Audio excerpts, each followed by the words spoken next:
కరీంనగర్ జిల్లా సైదాపూర్లో ఘోర ప్రమాదం జరిగింది. ఎదురుగా వస్తున్న బైక్ను ఢీకొన్న ట్రాక్టర్ అదుపు తప్పి పక్కనే ఉన్న వ్యవసాయ బావిలో పడింది. దీంతో నలుగురు యువకులు నీట మునిగి మృతి చెందారు. బావి చాలా లోతుగా పెద్దగా ఉండడంతో డెడ్ బాడీలను బయటికి తీసేందుకు చాలాసేపు శ్రమించాల్సి వచ్చింది. రాత్రి నుండి మోటార్ల సహాయంతో నీటిని పైకి తోడారు. చివరికి తాళ్ల సాయంతో మృతదేహాలను బయటికి తీశారు.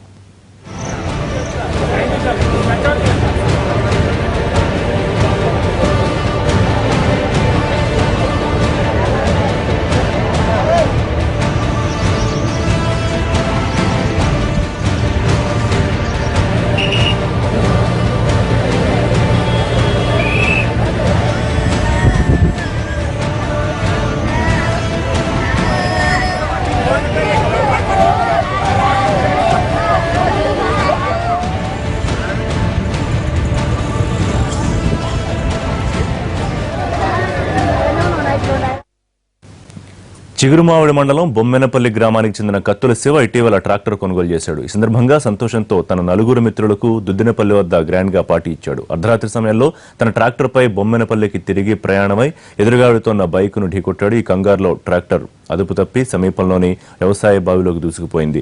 బైక్ పై ప్రయాణిస్తోన్న సైదాపూర్ ఏఎస్ఐ రాజేందర్, కానిస్టేబుల్ బుబేర్లకు తీవ్ర గాయాలు కావడంతో ఆసుపత్రిలో చేర్పించారు. సమాచారం అందుకున్న వెంటనే బావిలో పడ్డ వారిని స్థానిక పోలీసులు కొన్ని గంటల పాటు శ్రమించి బయటికి తీశారు.